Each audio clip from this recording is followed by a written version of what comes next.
반갑습니다. 박수 주셔서 감사합니다. 저는 한국우리들병원의 조세영 원장입니다.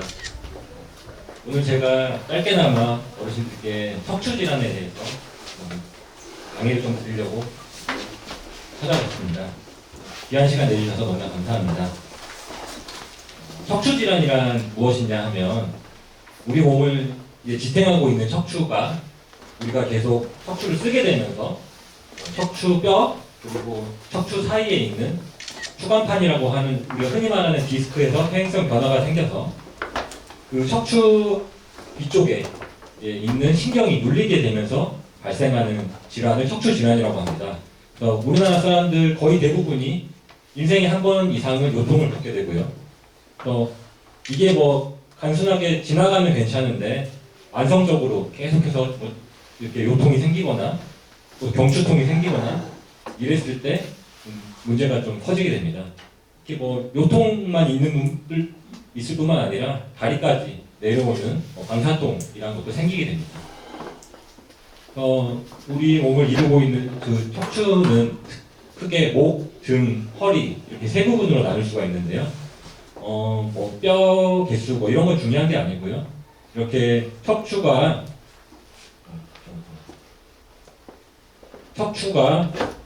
여러 가지 이렇게 부드럽게 몸을 뭐 S자처럼 보이죠. 요 S 라인이 잘 있어야 되는데 이게 잘 유지가 안 됩니다. 나이가 들면은 막 척추가 목이 막 뒤로 이렇게 거북목이 생기기도 하고 허리가 뭐 이렇게 뒤로 굽혀지기도 하고 또 나이 드신 어르신들 분들은 앞으로 막 굽어지면서 유모차 끌어야 되고 유모차 없으면은 앞으로 못 가시고 지팡이 짚어야 되고 이런 분들이 많이 생기게 됩니다.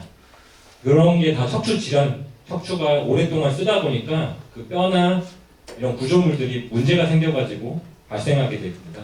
척추는 그것 자체로도 몸을 지탱해주는 중요한 기관이지만 우리 신경을 또 보호해주는 역할도 하는 아주 중요한 역할을 하고 있습니다. 그래서 우리가 흔하게 이제 가질 수 있는 척추 질환으로는 디스크라고 하죠. 추간판 탈출증, 그 다음에 협착증, 그 다음에 측만증 이 세 가지로 크게 나눌 수가 있고 이 외에도 훨씬 더 많이 있는데 이제 어르신들이 흔하게 가질 수 있는 질환을 세 가지만 꼽자면 이 세 개가 있을 수 있습니다.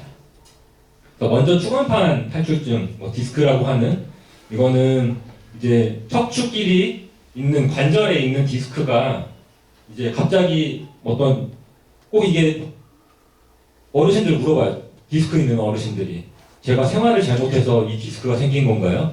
자세를 잘못 잡아서 생긴 건가요? 그건 아니에요. 그냥 사고예요, 사고. 살다 보면 갑자기 디스크가 이렇게 터져 나와요. 몸을 지탱하고 있는 디스크가 뭐 어떤 물리적인 힘, 그러니까 무게를 지탱하다 그럴 수도 있고, 몸을 꺾다 그럴 수도 있고, 갑자기 얘네가 이제 쉽게 말해서 타이어 빵꾸 나듯이 얘네가 갑자기 튀어나와가지고 신경을 누를 수 있습니다. 그렇게 되면은 이제 허리도 아프고 다리도 저리고 이런 증상들이 생기게 돼요. 근데 이거는 뭐 자세가 잘못됐다 뭐 그런 것보다는 그냥 하나의 사고가 나서 그냥 생길 수 있는 질병입니다. 그래서 뭐 원인에는 뭐 반복적 자극, 잘못된 자세, 퇴행성 변화, 외부 충격 뭐 여러 가지 있지만은 그냥 살다가도 생길 수 있는 흔한 질병입니다. 네. 그래서 이 증상으로는 허리가 아프고 다리가 저리고 막 뭐 어떤 분들은 막 갑자기 소변도 못 보시는 분, 막 다리 힘 떨어지는 분 이런 분들도 있어요. 그래서 뭐 갑작스럽게 이렇게 추간판 그 디스크가 튀어나와가지고 실려오는 경우도 상당히 많이 있습니다. 뭐 자가 진단법으로는 다리를 이렇게 들어봐서 뭐 통증이 유발되는지 뭐 이런 거 볼 수 있는데 가장 중요한 거는 계속 다리가 저리고 허리가 아프고 이런 증상이 있으면은 가까운 병원 가셔가지고 의사와 상담하는 게 가장 중요합니다. 여기 있는 거 뭐 많이 써져 있지만 실제로는 본인도 알기가 되게 힘들어요. 그래서 뭐 다리 정맥류하고도 막 간별 안 돼가지고 오시는 분들도 있으시고 상당히 이게 그 진단하기가 어렵기 때문에 가까운 병원 가셔서 의사분과 상의하시는 게 가장 좋습니다. 그래서 이런 그 디스크 추간판 탈출증의 치료는 약을 드시는 경우도 있고 물리치료를 받는 경우도 있고 또 주사요법을 받는 경우도 있고 운동으로 뭐 치료를 받을 수도 있어요. 뭐 운동으로 치료하거나 이런 경증의 경우에는 디스크가 말라붙을 수도 있거든요. 그래서 그런 경우에는 간단하게 뭐 수술적인 치료 없이 치료할 수도 있지만 심할 경우에 막 다리가 너무 저려서 터질 것 같고 다리 힘도 빠지고 발가락도 잘 안 움직여지고 다리도 안 움직여지고 소변까지 문제가 생길 경우에는 꼭 수술적인 치료를 하셔야 돼요. 그래서 주사 놓고 뭐 시간을 벌면서 치료를 계속 보존적으로 할 수도 있지만 너무 심한 경우에는 수술적인 치료를 해야 돼요. 수술은 요즘에는 이제 기술이 많이 좋아지다 보니까 너무 많이 크게 안 재고 수술할 수도 있고 또 내시경을 넣어가지고 간단하게 이렇게 내시경만 집어넣어가지고 디스크를 꺼낼 수도 있어요. 그렇기 때문에 뭐 추간판 탈출증에 관해서는 너무 부담을 가지실 필요는 없어요. 옛날처럼 막 뼈를 많이 깎는다거나 뭐 그런 수술은 이제 기술이 많이 좋아져서 많이 지양되고 있습니다. 다음으로는 척추관 협착증입니다. 척추관 협착증이 어떻게 보면은 디스크보다 어르신들이 더 많이 가질 수가 있어요. 이 병은 뭐냐면 뼈를 우리가 너무 많이 쓰게 되거든요. 왜냐하면 막 허리도 굽고 허리도 피고 이런 반복적인 일을 많이 하게 되고 또 어르신들 이렇게 또 뭐 자녀들 뭐 해주신다고 허리 많이 쓰고 이런 일을 하다 보니까 이 척추 신경을 싸고 있는 이 신경을 관이 아주 좁아져요. 이게 뭐 디스크 때문이 아니고 여러 가지 뼈도 막 두꺼워지고 해가지고 관이 좁아지면서 허리가 이제 만성적으로 아프게 돼요. 쉽게 말해서 뭐 경상도 사시는 분들은 우리우리하게 계속 아프다 뭐 이렇게 말씀하시고 하시기도 하거든요. 그래서 뭐 원인은 뭐 또 여러 가지 있지만 가장 많은 거는 노화가 많아요. 노화. 거의 퇴행성으로 허리를 많이 쓰게 되면은 이게 척추관 협착증을 가지게 될 수밖에 없습니다. 또 증상으로는 아까 말씀드린 것처럼 허리가 우리우리하게 아프고 다리가 저리고 계속 뭐 오랫동안 걸을 수가 없어서 쉬어가게 되고 많이 걷다가 한 10분 걸으면은 나 못 가겠어 하고 쉬게 되고 그 다음에 이제 이것도 척추관 아까 말했던 디스크랑 증상이 아주 비슷해요. 허리 아프고 다리 저리고 뭐 심한 경우에는 다리에 마비도 오고 이런 증상이 척추관 그 협착증과 주간판 탈출증은 아주 증상이 비슷해요. 그렇기 때문에 가까운 그 의원이나 이런 곳에 가셔가지고 상의를 좀 해보시는 게 매우 중요합니다. 자가진단법으로는 뭐 아까 여기 써진 것도 있지만 이런 거는 이제 본인이 판단하기에는 너무 힘들고 저도 판단이 안 돼요. 제 몸에 만약에 협착증이 있다고 하더라도 디스크가 있다고 하더라도 안 되기 때문에 가까운 병원 가서 검사를 해보는 게 가장 좋습니다. 치료는 아까 말씀드린 그 디스크 치료랑 비슷해요. 병증인 경우에는 약을 좀 드시고 물리치료 받고 하는 것도 치료에는 큰 도움이 되겠지만 너무 심해서 다리 일상생활이 너무 불편하다거나 이런 분들은 주사도 맞아보고 그것도 안 되면 결국에는 수술을 하셔야 돼요. 왜냐하면 수술을 안 하게 되면 계속 이게 좁아지다 보면 신경이 너무 심하게 눌릴 경우에는 문제가 마비가 오고 소변 대변을 잘 못 볼 수도 있어요. 그런 거를 좀 안 해야 되고 너무 일상생활이 힘들기 때문에 그런 경우에만 이제 수술을 권유드립니다. 마지막입니다. 측만증. 측만증은 사실 젊은 사람들도 많이 가지고 있어요. 허리가 이렇게 삐뚤삐뚤하고 골반이 이렇게 틀어지거나 이런 생활습관, 잘못된 생활습관을 또 가지신 분들, 또 현대인들 같은 경우에는 앉아있는 일이 많고 앉아있다 보면 또 다리 꼬고 이런 것 때문에 측만증 가지신 분들이 상당히 많습니다.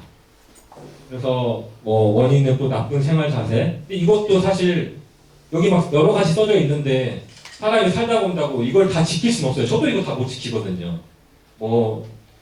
누울 때 베개 놓고 이런 건 다 좋긴 한데 사람이 어떻게 써진 대로만 살겠습니까? 그래서 측만증은 자기가 봤었을 때 골반이 좀 틀어져 있거나 이런 경우가 있었을 때 좀 측만증을 의심해 봐야 돼요. 측만증이 이렇게 있는 사람들은 또 신경이 또 자주 눌리게 되기 때문에 요통 이런 증상들이 이제 발생하게 되고요. 자가진단법 거울 보고 내가 골반 높이 잘 안 맞는지 보는 것도 좋지만 실제로는 나 어깨가 이렇게 올라가는 것 같은데 해도 측만증 없으신 분들이 있고 내가 봤을 때 나는 되게 몸이 따뜻한데 이런 분들이 또 측만증 가지고 있는 경우가 있어요. 그렇기 때문에 측만증은 특히 요통 가지고 있는 분들한테 우연히 발견되는 거가 되게 많습니다. 그래서 보는 거하고 실제하고는 좀 다르지만 본인이 봤었을 때 너무 현격하게 골반이 좀 너무 반대로 이렇게 한쪽이 올라가 있고 한쪽이 틀어져 있다. 이런 분들은 그래도 뭐 가까운 의원에서 또 의사와 상의를 하고 뭐 검사를 해보는 게 가장 좋겠습니다. 그러니까 본원적인 치료는 대부분은 이제 신경이 그 척추 신경이 눌리지 않은 경우에는 보조기를 찬다거나 아니면 자세 교정을 한다거나 뭐 추나요법이라고 해가지고 물리치료를 받아서 조금 뭐 견인치료 이런 걸 할 수도 있지만 너무 이제 심한 경우에는 또 수술을 해줘야 돼요. 교정하는 수술. 왜냐하면 신경이 또 눌리면 안 되니까 또 수술적인 치료를 할 수도 있어요. 근데 이제 여기서는 측만증에 대한 얘기가 나왔는데 어르신들한테 저는 드리고 싶은 말씀이 항상 보면은 어르신들 중에 이렇게 몸이 꾸부정 하시는 분들이 되게 많아요. 왜냐하면은 연세가 드시다 보면은 몸에 골다공증이 오게 되고 남자분만 오는 게 여자분만 오는 게 아니라 남자분들도 많이 오게 돼요. 왜냐하면 나이가 먹다 보면은 호르몬이랑 게 떨어지게 되고 그런 것 때문에 골다공증이 많이 와서 내가 조금만 삐끗한 것 같아도 이제 척추가 이제 골절되는 경우가 있어요.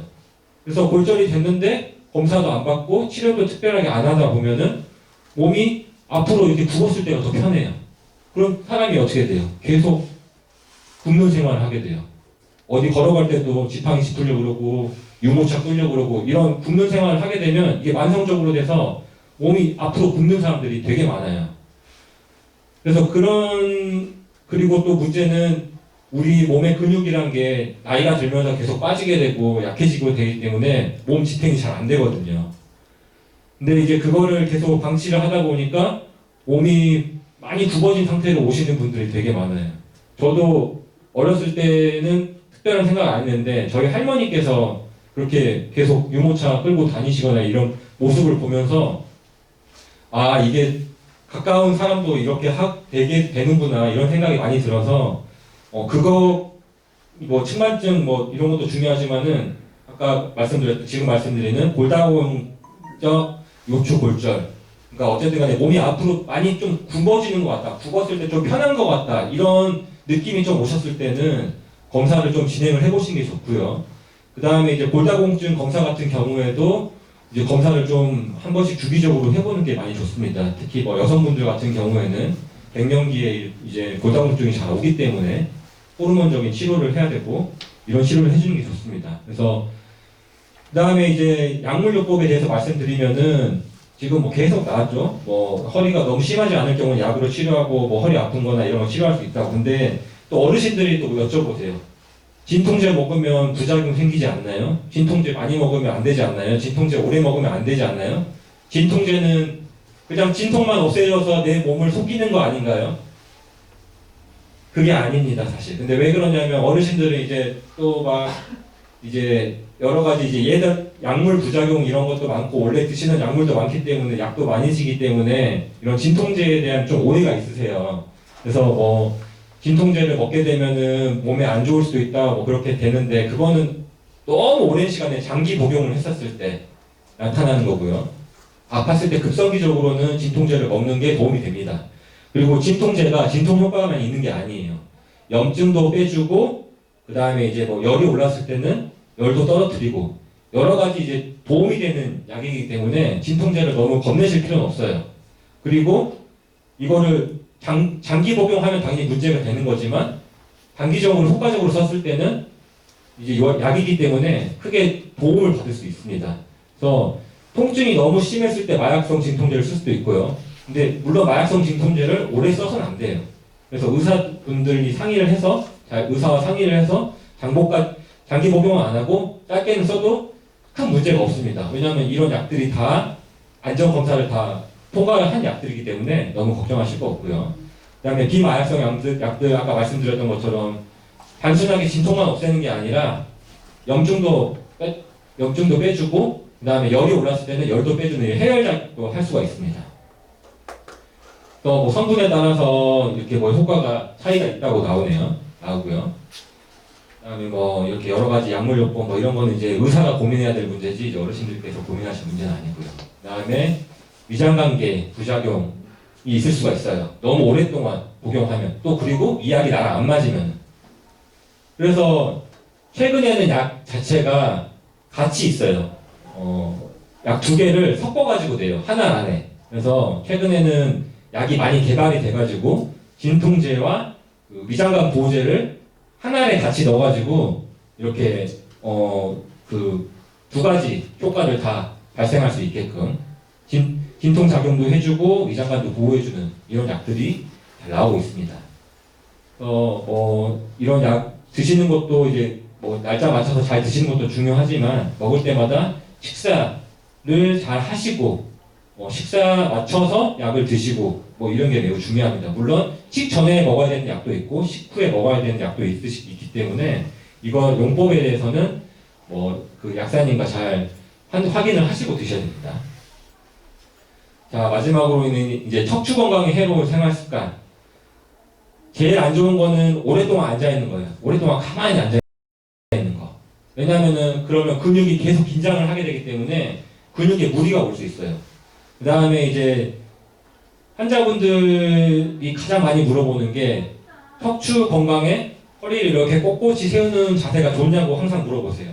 이렇게 양반 자세라고 하죠. 양반 자세가 좋나요? 이렇게 허리를 꼿꼿이 하고 턱을 들고 이 자세가 좋냐고 항상 물어보시는데 당연히 좋은 자세예요. 그 자세가. 근데 문제는 어르신들 같은 경우에는 이 자세를 계속 유지하기가 힘들어요. 왜냐하면 그 자세를 하면 좋은데 하는 동안 당연히 좋은데 자세 유지하기가 힘들기 때문에 저 같은 경우에는 그 자세도 좋은데 이거 오래 유지하기 힘드시면 그냥 좀 힘 빼는 자세, 좀 너무 어깨나 허리에 힘 주지 말고 좀 힘 빼고 편안한 자세를 좀 취하라고 말씀드려요.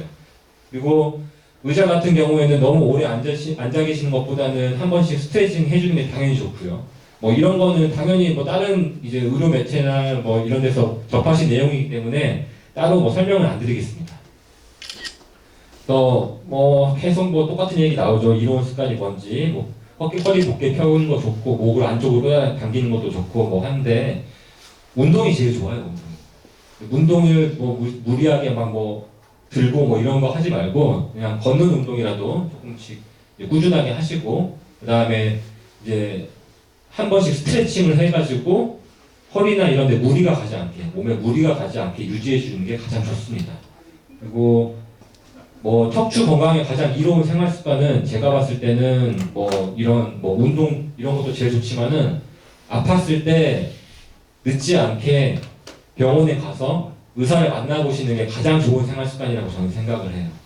아픈 거를 계속 참고 나를 속이고 하는 것보다는 어떤 문제가 생겼을 때는 빨리 병원에 가서 이제 진료를 받아보시는 게 가장 좋은 생활 습관이라고 생각을 합니다. 그다음에 뭐 바른 자세, 1시간마다 스트레칭 당연히 좋죠. 1시간마다 스트레칭을 해줘서 근육이 뻣뻣하게 굳는 거를 방지해주는 게 당연히 좋습니다. 여러 가지 스트레칭 자세 어떤 게 좋은지도 나와 있고, 뭐 허리 쭉 펴고 이런 자세 다 좋은 거 나와 있고, 뭐 어르신들도 어떤 게 좋은지 다 아실 거예요. 근데 뭐 이런 거 해주면 좋지만 또 너무 무리한다고 하시면 안 돼요. 또 허리 안 꺾어지는데 이거 막 꺾는다고 하는 것도 안 좋고, 자기가 할 수 있는 한에서 몸을 펴주고 스트레칭 해주는 게 가장 좋습니다. 너무 안 되는 거를 막 억지로 하시려고 하시면 당연히 안 됩니다.